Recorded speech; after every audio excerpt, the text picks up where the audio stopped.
Entrevista aquí en De Fogón en Fogón de las 5 de la tarde. En este caso estamos en comunicación con la diputada Cecilia Botino, diputada por Paysandú, por el Movimiento de Participación Popular, por el Frente Amplio, y le estamos dando las buenas tardes y la bienvenida aquí a De Fogón en Fogón. ¿Qué tal, Cecilia? Andrés Correa te saluda. ¿Qué tal? Buenas tardes, ¿cómo están, Andrés? Roberto, los veo por acá y nos escuchamos, creo que me están escuchando bien, ¿no? Te estamos escuchando perfecto, sí, así que... Un gusto y gracias porque siempre están ahí presentes y atentos a lo que está sucediendo en el interior, fundamentalmente en Uruguay también. Ahí está, claro, y eso nos convoca, sí, justamente por eso queríamos hablar con vos, porque, está en el Parlamento en este momento lo que tiene que ver con la rendición de cuentas, sí, está particularmente en la Cámara de Diputados, y te iba a preguntar cuál es el impacto de la rendición de cuentas actual en el territorio, particularmente en Paysandú, en el departamento de Paysandú. ¿Cómo impacta esta rendición de cuentas? Sí, esta rendición de cuentas que es de un gran ajuste, ¿no? Muchos recortes en todas las áreas, en todas las políticas públicas, en un gobierno que se jacta como un logro de haber ahorrado en el medio de una muy dura pandemia y como resultado tener 100.000 pobres nuevos, 60.000 pequeñas y medianas empresas cerradas, y en el interior impacta muy duro. En nuestro departamento, principalmente, Paysandú era uno de los departamentos que tenía ya problemas en el desempleo, y en este caso, en un año se duplicó el desempleo acá en nuestra zona, en la región del litoral, pero en nuestro departamento, principalmente, es el departamento que creció más la pobreza, la indigencia y la desigualdad. Entonces, por lo tanto, una rendición de cuentas que se presenta en su primer año de gobierno con estos ajustes, ¿no? Lo que nosotros decimos que para el gobierno de coalición es un logro, para nosotros significa retrocesos en políticas públicas trascendentes y en pérdida de derechos para la gente, ¿no? Que estamos hablando pérdidas de fuentes de trabajo, estamos hablando en cuestiones de vivienda que estaban previstas, en salud, en educación, en inversiones que había previstas para esta zona y que no se van a concretar. Y por lo tanto, para nosotros la verdad que hasta ahora no hemos encontrado nada de bueno en esta rendición de cuentas, no general y mucho menos para el interior, y con un gran grado de incumplimiento fundamentalmente de promesas electorales, ¿no? Ustedes tienen que tener presentes que el gobierno de la coalición recorrió fundamentalmente el interior de la República prometiendo muchas cosas que fueron las que, en definitiva en algunos de nuestros departamentos hicieron que se volcaran a votarlos, y que ahora lamentablemente muchas de esas promesas están siendo ya incumplidas. Bueno, yo te iba a preguntar justamente con esto, ¿no? Me imagino que hay muchos sectores que estas promesas incumplidas, es un impacto. Digo, se visualiza actualmente, se escucha, se percibe, digamos, yo sé que vos tenés mucho contacto, digamos, o el equipo de diputación de Paysandú, mucho contacto con distintas gremiales, ¿sí? Distintos sectores, ahí en Paysandú. Y me pregunto, muchos de esos sectores probablemente en noviembre apoyaron, sí, la presidencia de la calle Pou de cara al balotaje, y hoy tal vez se vean afectados por las políticas del herrerismo. ¿Esto ya se visualiza o todavía no? Está comenzando lentamente a visualizarse, ¿no? Teniendo en cuenta también que la existencia de la pandemia fue la gran excusa para este gobierno, ¿no? Claro.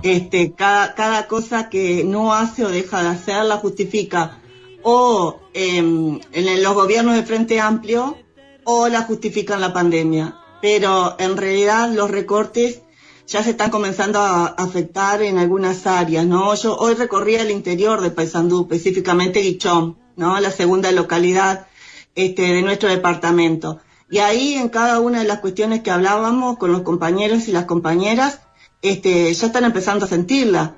En el tema de la educación, lo que ha significado los recortes en primaria, en secundaria, en la UTU, una política esencial que estamos dando ahora la pelea y que fue uno de los sectores que tuvieron apoyo por parte fundamentalmente del Partido Nacional, como fueron las políticas del Instituto Nacional de Colonización, con la distribución de tierra fundamentalmente a pequeños y medianos productores rurales y a colectivos de trabajadores organizados. Fundamentalmente yo me voy a reunir el martes, por ejemplo, con la Mesa de Desarrollo Rural de Paysandú, que ya sacó una declaración, porque ustedes saben que uno de los lugares donde se está tratando de desmantelar es el Instituto Nacional de Colonización, que se le quieren sacar los pocos recursos que se le destinan, en este caso, a una política que nosotros acompañaríamos si los recursos vienen de otro lado, que es una de las tantas promesas incumplidas fundamentalmente en el interior, como es el tema de las políticas de vivienda. Hay que tener presente que la ministra de Vivienda, que pertenece a Cabildo Abierto, uno de los partidos que integran la coalición, había prometido en campaña 50.000 viviendas en el Uruguay, de las cuales en un año no van entregando ni una. Y eso, la vivienda en el interior es particularmente sentida. Y bueno, y acá tenemos, ustedes saben que el movimiento cooperativista es muy fuerte y está totalmente paralizado porque no hay recursos para las nuevas cooperativas de vivienda, no hay recursos para las que ya tenían, estaban construyendo y que tienen que finalizar. Por lo tanto, la política de vivienda no se va a cumplir. Lo mismo podemos decir con MEVIR, el tema de la vivienda rural, tampoco hay ningún plan para el interior. Y en esto que decíamos fuertemente que se le quieren retirar recursos al Instituto Nacional de Colonización, nos hemos reunido con colonos de esta zona, de nuestra zona, que habían sido particularmente críticos con los gobiernos del Frente Amplio, ¿no? Uh-huh. A pesar de todos los esfuerzos que se habían hecho para el desarrollo rural y también con destinar recursos para la compra de tierras, habían sido críticos. Y sin embargo, ahora, bueno, estamos viendo que se están dando cuenta que en definitiva aquellas políticas públicas se están desmantelando. Y bueno, yo creo que de a poco, reitero, ha habido movilizaciones, ¿no? Con el desmantelamiento de las empresas públicas, nuevamente el interior fundamentalmente afectado, lo que se busca de cerrar Alur, en Belén, uh-huh, en Capurro, y que también afectaría en Paysandú, hace que, bueno, que de a poco y en la medida que ya no existe la imposibilidad que teníamos de movilizarnos, ustedes saben que existía una ley de que prohibía las reuniones, hemos visto cómo se van acercando los colectivos organizados al Parlamento a manifestar, en definitiva, lo que son recortes muy fuertes que los afectan en derechos. Lo que el otro día pensaba que más que una rendición de cuentas parece una rendición del Estado, ¿no? Frente al mercado.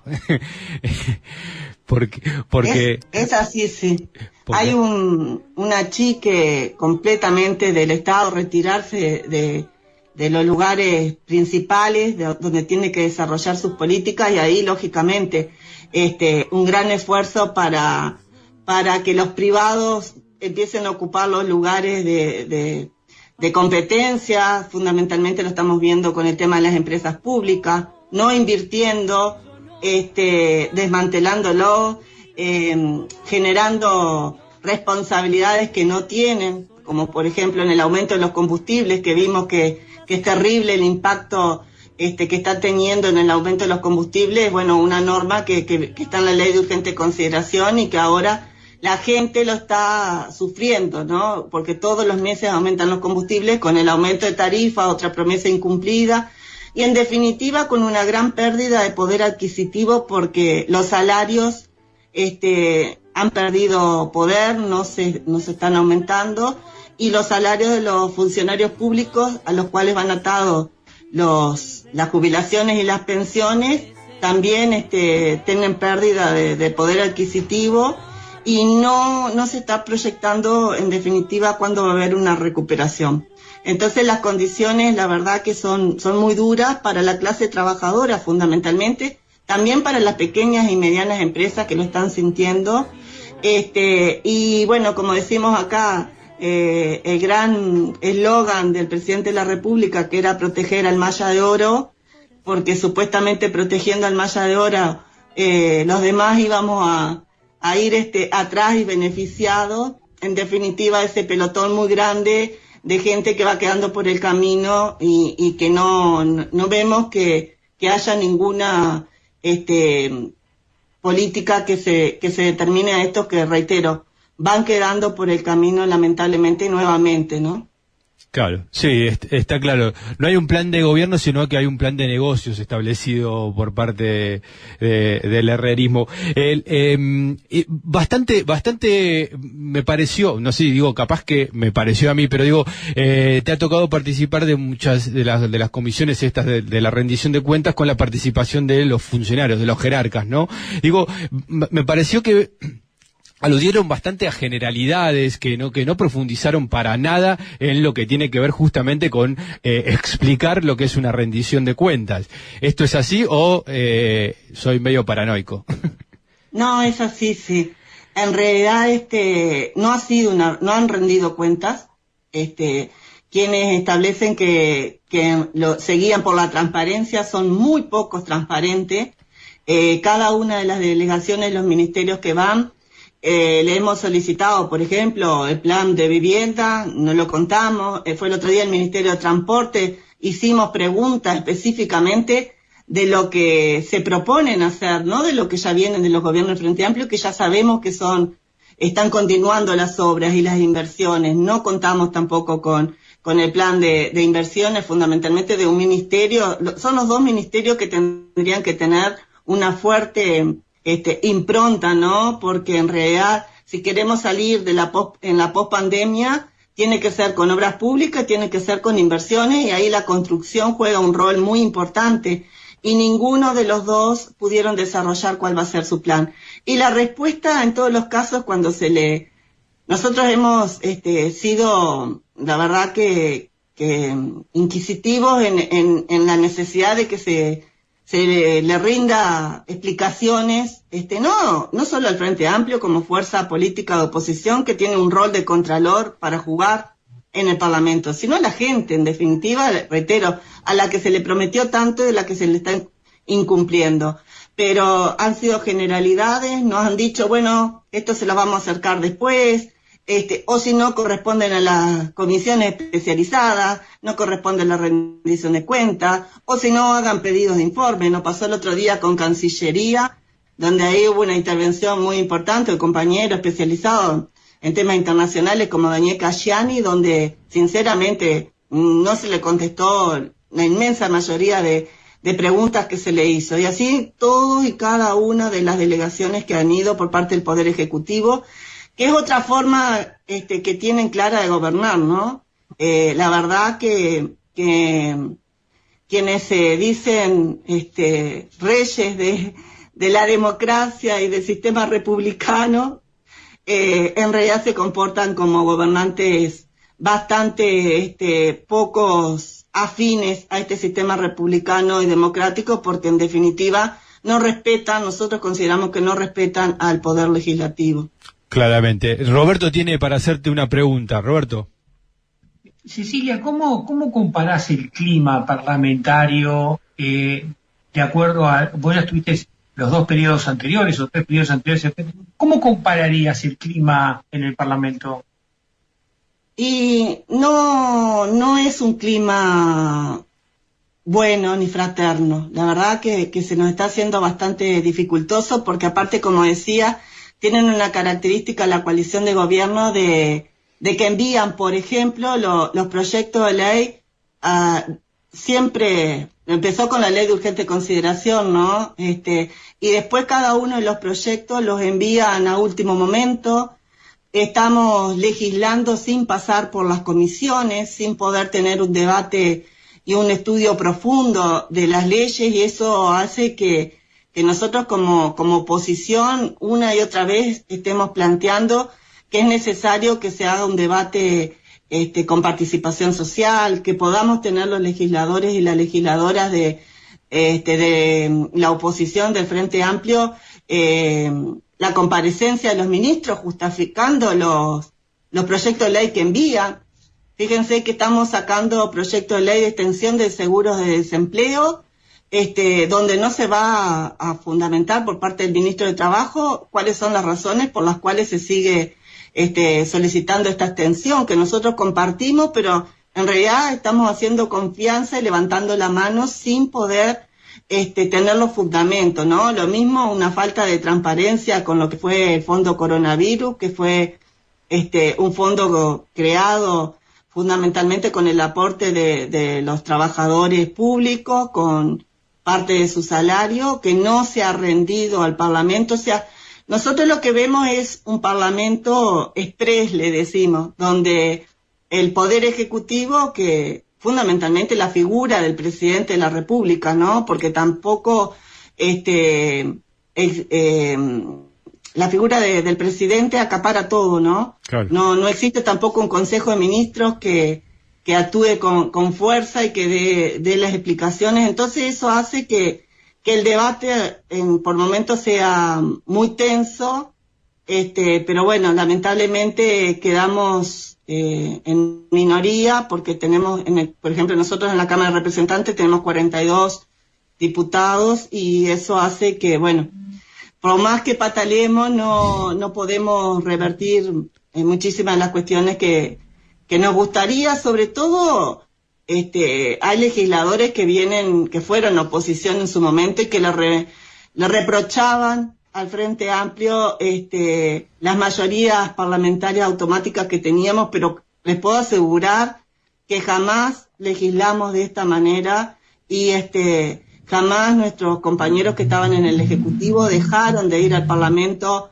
cuando eran convocados, cosa que ahora no sucede, se los convoca y no van directamente, siempre con una excusa. Así que la verdad que el rol de Contralor, por eso yo decía, de la debilidad de uno de los poderes fundamentales, como es el Poder Legislativo, con esta manera de gobernar. Es clarísimo. Cecilia, para el final, bueno, perteneces al departamento de Paysandú y con la importancia que eso tiene hacia la cuenca del Plata, ¿no? Fundamentalmente la cuenca del río Uruguay. Y me pregunto qué importancia adjudicás al desarrollo y hacia pensar una nueva gobernanza de integración profunda. Sí, yo sé que participaste ahí de un seminario muy interesante sobre estos temas que hacen a la cuenca del Plata y al pensar todos los que están alrededor, ¿no? De eso, o sea, sindicatos, empresarios, me parece que cuál es la importancia que le adjudicás a precisamente a una nueva integración profunda desde la cuenca del río Uruguay. Sí, yo participo activamente en un organismo que ya tiene 10 años de construcción, como es el Comité de la Cuenca del Río Uruguay. Soy una profunda defensora de la integración regional y quienes estamos a la vera del río Uruguay y nos sentimos a veces más hermanados con nuestros hermanos argentinos y tenemos más semejanzas incluso, por ejemplo, con Entre Ríos, que a veces con el centralismo metropolitano, ¿no?, de nuestro propio país, se nos va la vida en la integración, ¿no? Nosotros tenemos que desarrollarnos. Un país tan chiquito como Uruguay no se puede concebir separado, ni haciendo sus propias políticas, independiente de tanto de Argentina como de Brasil.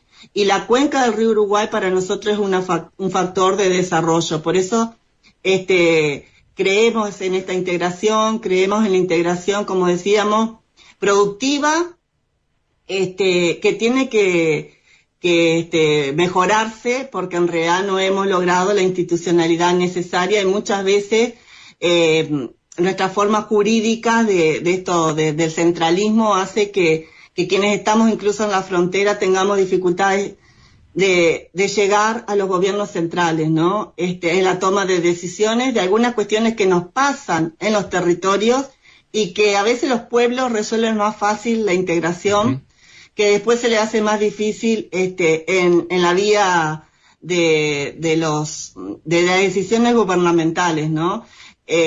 Ahora en el Uruguay nosotros estamos tratando de que Desde Cancillería se está instrumentando un plan nacional de fronteras que nosotros compartimos.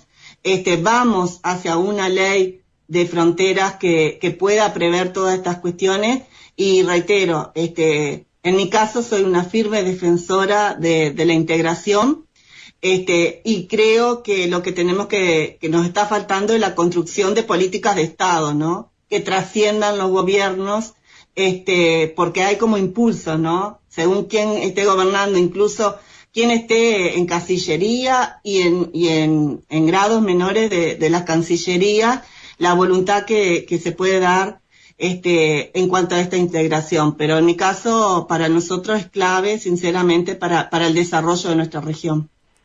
Ahí está clarísimo, Cecilia. El momento que vos decías, ¿no? O sea, bueno, ahora se conoció que hay una decisión de parte de el Mercosur de desintegrar, digamos, o reestructurar, que en realidad es terminar de disolver el Mercosur social y el Instituto de Derechos Humanos del Mercosur, ¿sí? Algo que Bolsonaro lleva adelante en su presidencia pro tempore en el Mercosur y bueno, evidentemente es bastante dificultoso lograr políticas de Estado que superen a los gobiernos, pese, digamos, o sea, a pesar de quién ejerce el gobierno en cada uno de los países. Por eso es importante, me parece, esto que vos mencionabas de la integración profunda, la integración de los pueblos, que puede de alguna manera torcer el brazo a esas decisiones nacionales, a veces esquivas a los intereses reales de nuestros pueblos, que como vos decís, o sea, a veces es más común, ¿no? De Entre Ríos con Paysandú, o Corrientes con Artigas, que realmente lo que puedan decidir desde Buenos Aires o desde Montevideo. Cecilia, te agradecemos mucho, pero mucho la participación. Obviamente, y le decimos a muchos de los compañeros, porque estamos extrañando el ida y vuelta continuo y la presencia, ¿no? La presencia. Así que digo, si en algún momento esto pasa, sí, y bueno, permite que estés por Buenos Aires, obviamente vas a estar más que invitada, sí, acá al estudio de Patrick Rice de Radiográfica aquí en Buenos Aires y poder charlar, sí, con vos. Sí, en realidad ni bien pueda cruzar, voy a ir porque tengo un contacto permanente con los compañeros y las compañeras que están en Buenos Aires, a los cuales siempre le agradezco lo cariñoso que son, lo considerado que son hacia mi persona y sobre todo siempre reconociendo la pelea que una mujer legisladora desde el interior levanta, ¿no? Esas banderas que siempre las tengo presentes y que la verdad que ustedes también siempre lo reconocen. Entonces esta forma de comunicarnos desde la lejanía sirve, pero mucho más va a ser si podemos retornar a la cercanía. Así que les mando un abrazo bien fuerte a todos y a todas y espero verlos prontamente. Ahí está, pasaba Cecilia Botino, diputada por el Movimiento de Participación Popular, por el Frente Amplio, por el departamento de Paysandú.